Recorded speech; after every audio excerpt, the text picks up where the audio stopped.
Hello दोस्तों, welcome to my YouTube channel. मेरी ये पहली वीडियो है जो कि मैं अभी बायोलॉजी के अंदर बना रहा हूँ। होप कोशिश करूँगा कि फ़र्स्ट वीडियो में आपको इम्प्रेस करूँ और आपको एक अच्छा सा टॉपिक क्लियर करवा दूँ। बहुत इजी वे में मैंने इसको तैयार किया है ताकि आपको इजीली ये चीज़ समझ आ जाए। तो चलिए, ना ज़्यादा टाइम लेके, मेरे को कोई भी इंट्रोडक्शन नहीं देना। जब धीरे धीरे मेरी क्लासेस अगर अच्छी लगेगी तो उसके बाद फिर इंट्रोडक्शन भी दिया जाएगा। अभी फ़िलहाल हम टॉपिक पर फोकस करते हैं। तो जैसे कि आप देख रहे हैं बोर्ड पर मैंने पहले ही लिखा हुआ है कि आज का टॉपिक जो है वो क्या है, सेल।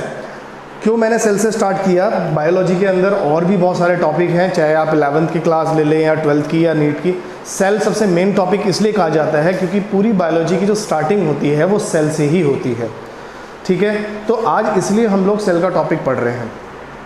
एक्चुअल में अगर हम बात करते हैं सेल क्या है, सेल हमारी बॉडी में सबसे जो स्मॉलेस्ट पार्ट है, सबसे जो छोटा हिस्सा है वो सेल है। हमारा जो बिल्डअप होता है, हम जो बिल्ड होते हैं, हम जो बनते हैं, वो एक सेल से बनते हैं। जैसे कि आप सब जानते हैं कि जब हम बिल्डिंग तो तैयार करते हैं, किसी बिल्डिंग को अगर हम बना रहे हैं, किसी इमारत को हम बना रहे हैं, तो हम सबसे पहले क्या देखते हैं? उसके लिए सबसे मेन चीज़ क्या चाहिए होती है? हमें चाहिए होती है ईंट, मतलब बिल्डिंग ब्लॉक्स चाहिए होती हैं। तो जिस तरीके से उस पूरी बिल्डिंग का सबसे छोटा हिस्सा बिल्डिंग ब्लॉक्स हैं, 1 ब्लॉक, 2 ब्लॉक, 3 ब्लॉक, 4 ब्लॉक ऐसे जब लगा देते हैं तो पूरी बिल्डिंग तैयार हो जाती है। इसी तरीके से हमारा भी शरीर का सबसे छोटा हिस्सा, सबसे मेन चीज़ क्या है? वह है सेल।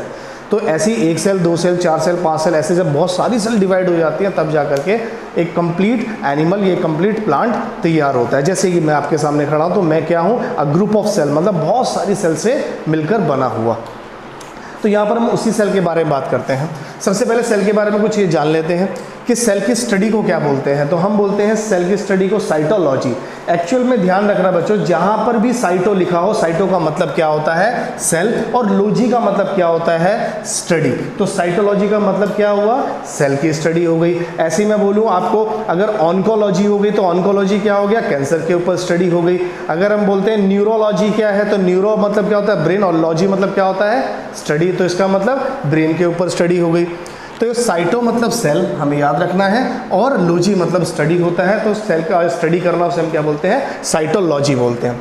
फिर आती है बात कि सबसे पहले सेल को डिस्कवर किसने किया। देखिए, सेल की डिस्कवरी किसने की? सेल की डिस्कवर जो किया था वो सबसे पहले करी थी रॉबर्ट हुक ने, क्योंकि उस वक्त डिस्कवर होना बिल्कुल नामुमकिन सा था जब माइक्रोस्कोप नहीं थे। तो सबसे पहले माइक्रोस्कोप की खोज हुई। जब वो माइक्रोस्कोप बन गया, जब वो तैयार हो गया, जो कि रॉबर्ट हुक के पास था, तो इसने क्या देखा? सेल को डिस्कवर कर लिया। लेकिन यहाँ पर ध्यान रखने वाली बात यह है कि इन्होंने सेल डिस्कवर तो की, लेकिन वो सेल कैसी सेल थी? एक डेड सेल थी, एक मृत कोशिका थी। मतलब इन्होंने सेल की खोज करी, लेकिन वो मेंशन रखना है, हमें याद रखना है कि वो किस चीज़ की सेल की खोज करी? डेड सेल की खोज करी। फिर उसके बाद दूसरे साइंटिस्ट आए जिनका नाम था एंटन वॉन लीवनहुक। एंटन वॉन लीवनहुक ये पहले ऐसे वैज्ञानिक, पहले ऐसे साइंटिस्ट थे जिन्होंने सेल की डिस्कवरी तो की, लेकिन कौन सी सेल? Living cell. तो हमें ध्यान रखना है कि सेल की स्टडी को क्या बोलते हैं? साइटोलॉजी। सेल को सबसे पहले खोज किसने करी? रॉबर्ट हुक ने, लेकिन कौन सी सेल? Dead cell. और फिर उसके बाद एंटन वॉन लीवनहुक ने स्टार्ट करा, उन्होंने खोज करी कौन सी सेल की? लिविंग सेल की। अब आती है बात कि सेल है, सेल तो सबसे छोटी भी, जैसे ईंटें होती हैं, जैसे आपकी टाइल्स होती हैं, छोटी टाइल्स भी होती है, बड़ी भी होती है। ऐसी ईंटें हैं, ब्लॉक्स जो होती हैं बिल्डिंग के, छोटे भी होते हैं, बड़े भी होते हैं। पतली वाली ईंट भी देखी होगी और मोटी वाली भी। तो इसी तरीके से हमारे शरीर में भी बहुत सारी सेल्स हैं। तो कहीं छोटी ईंटें लगाई हैं, मतलब कहीं छोटी सेल लगाई है, तो कहीं पर बड़ी सेल लगाई है। तो हमने भी बात कर रहे हैं कि पूरे वर्ल्ड में अगर हम बात करें, पूरे वर्ल्ड में, पूरी दुनिया में अगर हम बात करें, सबसे छोटी सेल कौन सी है? तो वो कौन सी होती है? माइकोप्लाज्मल। माइको मतलब छोटा हुआ, और प्लाज्मा मतलब प्लाज्मा वाली, जिनका मेम्ब्रेन, जिनका दायरा छोटा हो, उन सेल को हम क्या बोलते हैं? माइकोप्लाज्मल सेल कहते हैं। तो जितनी भी छोटी सेल्स हैं वो किस कैटेगरी में आती हैं? वो उनका नाम क्या है? वो है माइकोप्लाज्मल सेल। फिर हम बात करते हैं कि सबसे लार्जेस्ट सेल कौन सी है। सबसे लार्जेस्ट सेल की अगर हम बात करें तो सबसे लार्जेस्ट सेल है कौन सी? Egg of an ostrich. शुतुरमुर्ग के अंडे की जो सेल होती है वो सबसे लार्जेस्ट सेल होती है पूरी दुनिया में। ठीक है, तो फिर हमने बात करते हैं किसके बारे में? इसके अंदर लिखा है सेल थ्योरी। सेल थ्योरी का मतलब क्या होता है? सेल थ्योरी मतलब सेल के बारे में बताना, सेल का सिद्धांत, कोशिका सिद्धांत। ये किसने कंफर्म किया था कि पूरी दुनिया सेल से मिलकर बनी है, सारे पौधे सेल से मिलकर बने हैं, सारे एनिमल सेल से मिलकर बने हैं? तो ये दो साइंटिस्ट थे, जिनमें से एक बॉटनिस्ट थे, मतलब जो कि पौधों के वैज्ञानिक होते हैं, और एक जूलॉजिस्ट थे जो कि एनिमल्स के वैज्ञानिक होते हैं। तो इन पौधों वाले वैज्ञानिक ने भी और एनिमल वाले वैज्ञानिक ने भी, दो वैज्ञानिक है जिनका नाम शेल्डन एंड शॉन है। इन दोनों वैज्ञानिकों ने क्या करा, एक साथ मिलकर खोज करी और इन्होंने बताया कि मैंने पौधों के अंदर पाया कि पौधों के अंदर कोशिकाएं होती हैं, और इन्होंने कहा कि मैंने भी किसके अंदर, जानवरों के अंदर पाया कि कोशिकाएं होती हैं। तो आइए हम दोनों हाथ मिलाते हैं। शेल्डन शॉन ने कहा कि इसका मतलब पौधों में भी कोशिकाएं हैं और जानवरों में भी कोशिकाएं हैं, तो इसलिए इन दोनों ने मिलकर एक सेल थ्योरी दी। इन्होंने बताया कि दुनिया की हर लिविंग स्पीशीज में कोशिकाएं मौजूद होती हैं, मतलब सेल प्रेजेंट होती हैं। इसके बाद बात करते हैं हम स्मॉलेस्ट सेल इन ह्यूमन। हमारी बॉडी में, हमारे शरीर में सबसे छोटी सेल, नाम छोटी सेल है लेकिन काम बहुत बड़े हैं। काम बहुत बड़े का मतलब मैंने बोला कि हमारे बॉडी की सबसे छोटी सेल क्या है, स्पर्म। स्पर्म वह सेल है जो एक नया जीवन देती है। स्पर्म वह एक सेल है जो एक नई स्पीशीज़ को तैयार करती है, जो एक नए अस्तित्व को, नए जनरेशन को तैयार करती है। उसे हम स्पर्म सेल कहते हैं, जिसको हिंदी में शुक्राणु के नाम से जाना जाता है, जो कि ह्यूमन मेल में पाया जाता है। स्पर्म सेल हमारे शरीर की मानव कोशिका सबसे छोटी होती है। इसके बाद करते हैं सबसे लार्जेस्ट सेल। तो जिस तरीके से घर में सबसे ज़्यादा पावर जो होती है फीमेल की होती है, और वैसे भी हमने बोला कि फीमेल बहुत पावरफुल होती है, तो कारण क्या है, क्योंकि उनके पास, मतलब ये मजाक कर रहा हूँ लेकिन ध्यान रखना, क्योंकि smallest cell in human sperm है और लार्जेस्ट सेल इन ह्यूमन कौन सी है, ओवम। ओवम जिसको हम बोलते हैं अंडाशय, ठीक है। तो फीमेल के अंदर, मतलब हमारी बॉडी के अंदर कौन सी सबसे बड़ी सेल है, तो हम बोलेंगे वह सेल फीमेल में पाई जाती है, इसका नाम है ओवम, और सबसे छोटी सेल है जिसका नाम क्या है, स्पर्म। चलिए बात करते हैं आगे। फिर इसने बोला कि सबसे लॉन्गेस्ट, लार्जेस्ट नहीं, लॉन्गेस्ट, लॉन्गेस्ट मतलब लंबी सेल, सबसे लंबी कोशिका कौन सी है। तो दोस्तों सबसे लंबी कोशिका की अगर हम बात करते हैं तो सबसे लंबी कोशिका है न्यूरॉन, नर्व सेल, कोशिका तंत्रिका।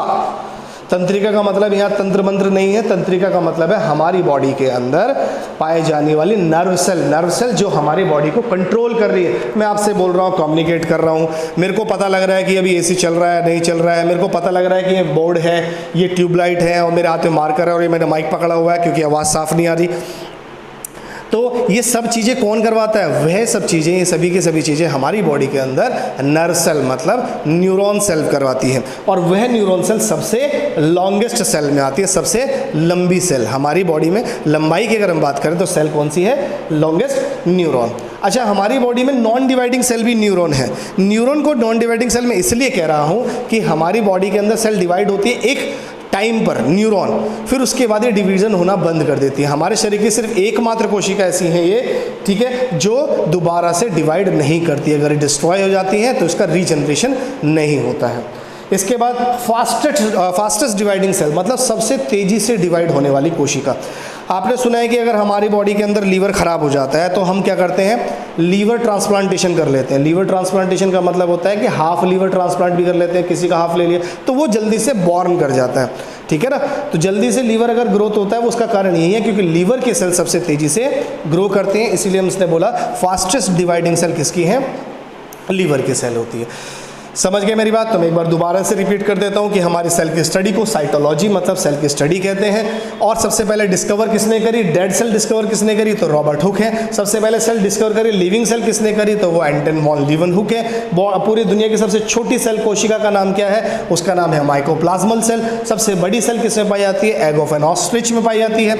सेल की थ्योरी किसने बताया कि दुनिया सेल से मिलकर बनी हुई है सारी, तो इसे बताया शेल्डन एंड शॉन ने। Smallest cell in human body, सबसे छोटी जो सेल है वो हमारी बॉडी में कौन सी है, तो वह है स्पर्म सेल। और सबसे लार्जेस्ट, सबसे लॉन्गेस्ट जो सेल है वो कौन सी है, वो है ओवम सेल। और हमने बोला लॉन्गेस्ट सेल कौन सी है हमारी बॉडी में, सबसे लंबी कोशिका कौन सी है, तो वह है न्यूरॉन सेल। और कौन सी है जो नॉन डिवाइडिंग है, जो डिवाइड नहीं करती, वो है न्यूरॉन सेल। और फास्टेस्ट डिवाइडिंग सेल कौन सी है, जो सबसे ज़्यादा डिवाइड करती है, वो क्या है, लीवर सेल। तो चलिए आइए अब अंदर चलते हैं। अंदर चलने का मतलब मैंने यहाँ पर ये इसलिए लिखा हुआ है कि अब हम सीधा अंदर घुसते हैं बायोलॉजी के बायोलॉजी के अंदर घुसते हैं। स्टार्टिंग करते हैं अर्थ से। अर्थ कितनी बड़ी है, बहुत बड़ी है, ठीक है। पूरी अर्थ में तो शायद ही हम जीवन में कभी घूम पाएंगे, ठीक है, लेकिन आप लोगों का साथ रहा तो मैं घूमूंगा भी और साथ साथ आपको भी टूर कराऊंगा। चलिए, तो ये बात काल्पनिक है। तो अब बात करते हैं हम, अब अंदर चलते हैं। अंदर चलने का मतलब क्या है? अर्थ बहुत बड़ी है और इस अर्थ पर प्लांट भी रह रहे हैं, एनिमल भी रह रहे हैं। प्लांट्स भी लिविंग हैं, एनिमल्स भी लिविंग हैं। यहाँ पर स्टडी करेंगे कि सेल के अंदर या हमारी बॉडी के अंदर मतलब कहाँ तक बायोलॉजी जा चुकी है। आप देखना, आप हैरान हो जाएंगे कि बायोलॉजी कहाँ तक जा चुकी है। बहुत लगता है सबको कि बायोलॉजी एक रटने का चैप्टर है। हाँ है रटने का, लेकिन कुछ समझने के बाद। ठीक है, पहले एक बार थोड़ा सा डीप देखते हैं। जैसे कि हम जानते हैं कि हम अर्थ पर रह रहे हैं। अर्थ एक बहुत बड़ा प्लेनेट है। ठीक है, बहुत सारी स्पीशीज़, करोड़ों स्पीशीज़, लाखों स्पीशीज़, करोड़ों स्पीशीज़ इस अर्थ पर प्रेजेंट है। प्लांट की भी है, एनिमल्स की भी है, माइक्रो ऑर्गेनिज्म भी है, छोटे जीव भी है जो हमें दिखते भी नहीं हैं। समझ गए? तो इतनी सारी स्पीशीज़ इस अर्थ पर रह रही हैं और आपको शिल्डन श्वान ने बता ही दिया कि जितनी भी स्पीशीज़ है, चाहे प्लांट की हो चाहे वो एनिमल की हो, वो सभी के सभी स्पीशीज़ किसकी बनी है? सेल की। और सेल एक लिविंग पार्ट होता है हमारी बॉडी का। तो चलिए बात करते हैं कि अर्थ पर कौन रहता है। मैं सिर्फ अभी ह्यूमंस की बात कर रहा हूँ। अर्थ पर तो बहुत सारी स्पीशीज़ है, अर्थ पर हम लोग रह रहे हैं, ह्यूमंस। जैसे कि मैं आपके सामने खड़ा हूँ। मेरी बॉडी किससे बनी हुई है? मेरी बॉडी बनी है एक सिस्टम से, जिन्हें हम बोलते हैं ऑर्गन सिस्टम। मेरी बॉडी में रेस्पिरेटरी सिस्टम है, श्वसन तंत्र जिसको हम बोलते हैं सांस लेने का। मेरी बॉडी में सर्कुलेटरी सिस्टम है, मतलब इसको बोलते हैं परिसंचरण तंत्र, मतलब ब्लड के फ्लो होने का। मेरी बॉडी में रिप्रोडक्टिव सिस्टम है, जो मैं अपनी जनरेशन को आगे बढ़ा सकता हूँ। सॉरी। मेरी बॉडी के अंदर एक्सक्रीटरी सिस्टम है, जो हम अपनी बॉडी के वेस्ट को बाहर निकाल सकते हैं, यूरिन पास कर सकते हैं। हमारी बॉडी के अंदर न्यूरल नर्वस सिस्टम है, जिस नर्वस सिस्टम की वजह से मैं आपको पढ़ा पा रहा हूँ और आप सुन पा रहे हैं और आप देख पा रहे हैं। तो कहने का मतलब ये हुआ कि हमारी जो बॉडी पूरी, मेरी कंप्लीट बॉडी जो बनी है, आपकी जो कंप्लीट बॉडी बनी है, वो एक सिस्टम से बनी है, जिनको हम बोलते हैं ऑर्गन सिस्टम। तो सबसे पहले हमने बोला अर्थ पर कौन रह रहे हैं? ह्यूमन। ह्यूमन में क्या है? Organ system. अब ऑर्गन सिस्टम के अंदर क्या है?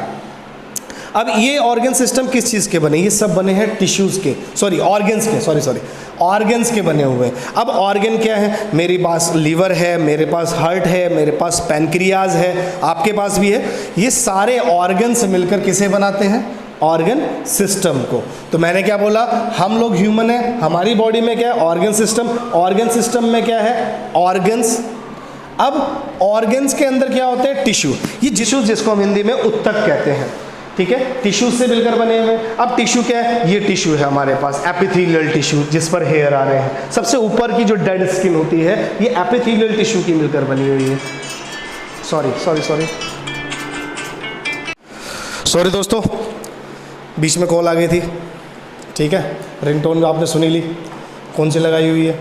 मतलब सारे काम पढ़ाई वाले हो रहे हैं, काम मतलब है मास्टर, लेकिन रिंगटोन चोरों वाली लगा रखी है।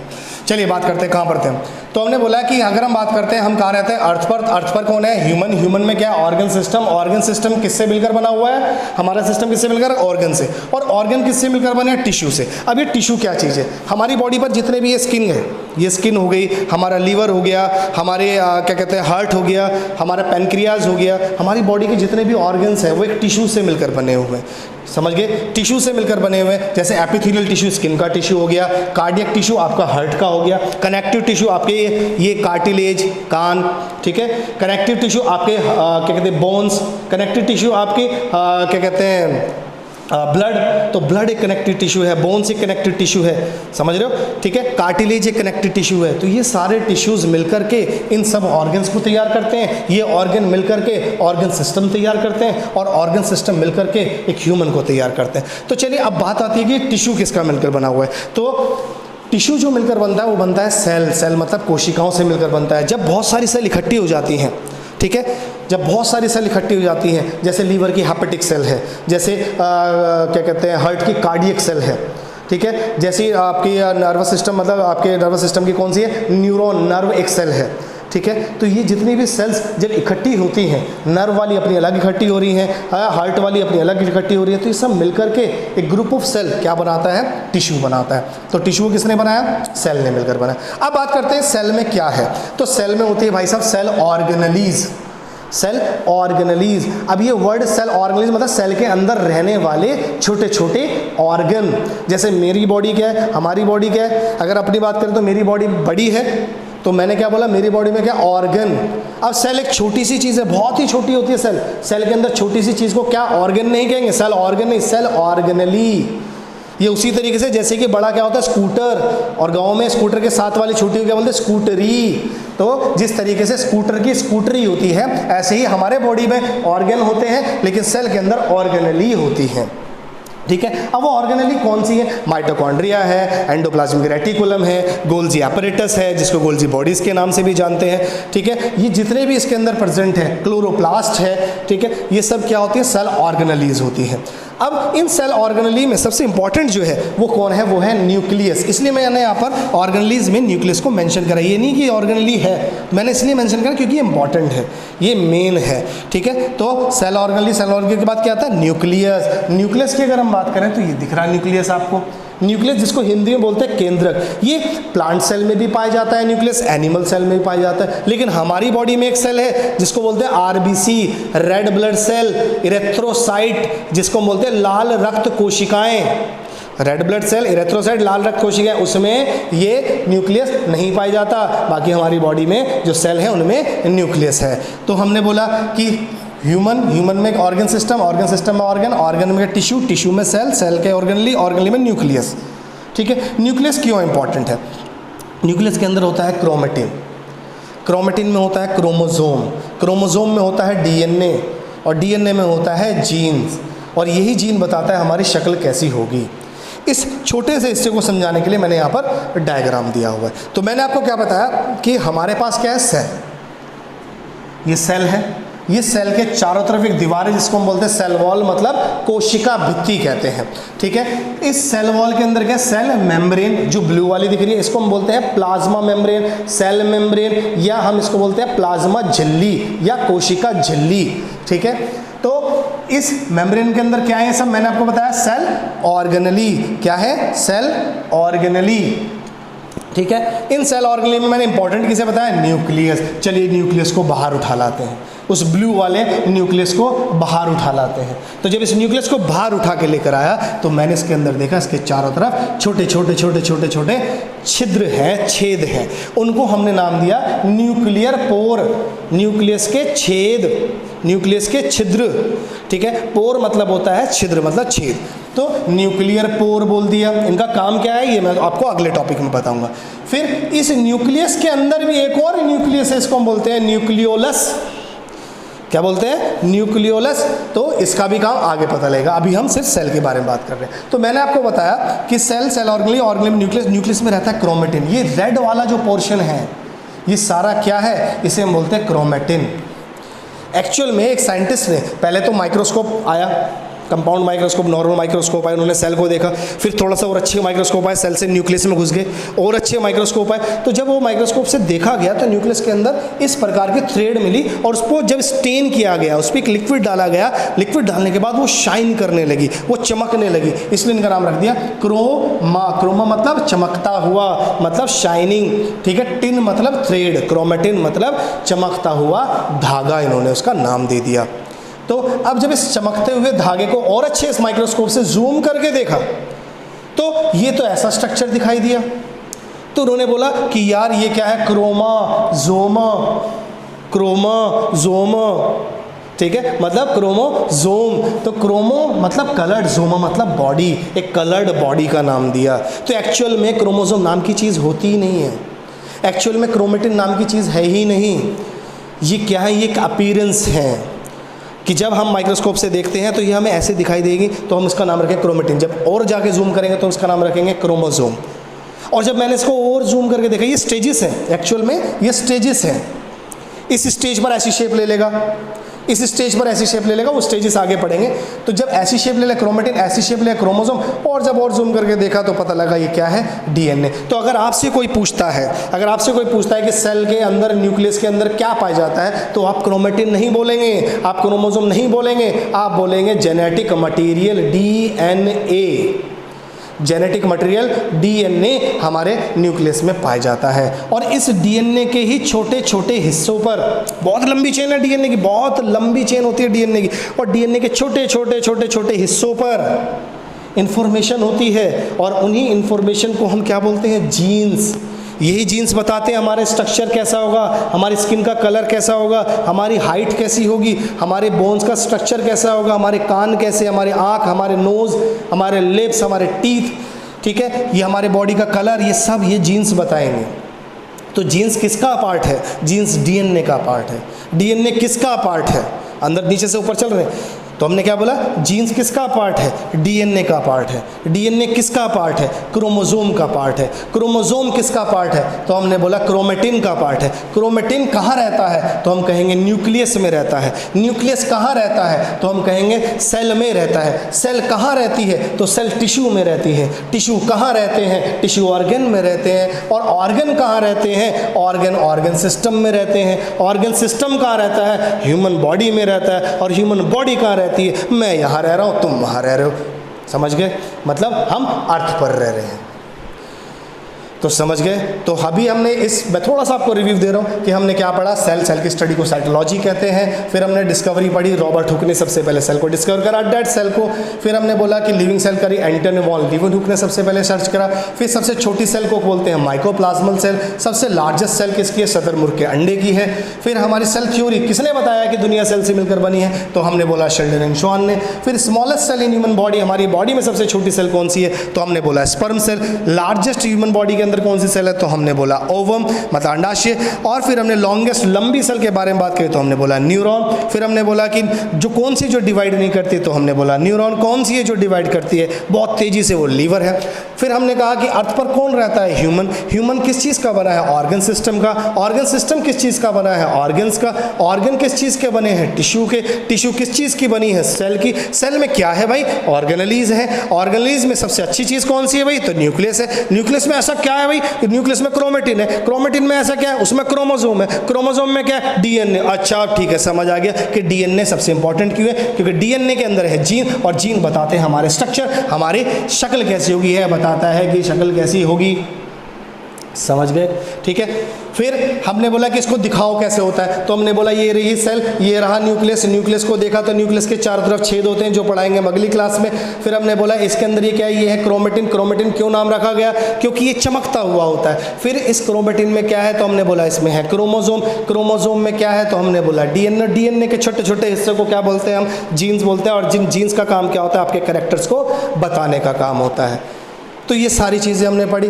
अब थोड़ा सा अगर आपको ये चीज़ समझ आए, देखो मेरी पहली वीडियो, मैं आपको फिर बोल रहा हूँ, मेरी पहली वीडियो अगर सबसे पहली वीडियो, मुझे पता है कि बजट कम है, मेरी थोड़ी लाइट डिम है, मेरी शक्ल भी आपको थोड़ा अंधेरे में दिख रही है, मेरी आवाज़ भी थोड़ी गूंज रही है, लेकिन आप लाइक और शेयर ठोकते रहोगे, अगर आप सब्सक्राइब करते रहोगे तो ये वीडियो और अच्छी हो जाएगी, ट्यूबलाइट थोड़ी बड़ी हो जाएगी, बोर्ड थोड़ा बड़ा हो जाएगा, शक्ल थोड़ी सुंदर हो जाएगी, तो और भी आपको वीडियो देखने को मिलेगी। अगर आपको ये वीडियो अच्छी लग रही है तो अपने आस पड़ोस जो भी दोस्त आपके साथ के हैं उनको आप ये शेयर करें। रुकेगी नहीं, अब ये वीडियो चलती रहेंगी। आप शेयर करें, लाइक शेयर करें। अगर अच्छा लगता है तो सब्सक्राइब कर दें। अगर आप चाहते हैं कि अगली वीडियो में मैं आपको ये सब चीज़ें बताऊं, माइटोकॉन्ड्रिया का काम क्या है, लुभा रहा हूं मैं आपको, माइटोकॉन्ड्रिया का काम क्या है, क्लोरोप्लास्ट का काम क्या है, वैक्यूल का काम क्या है, ठीक है ना, गोल्जी बॉडीज, गोल्जी अपरेटस का काम क्या है, इन सब के आपको काम बताऊँगा।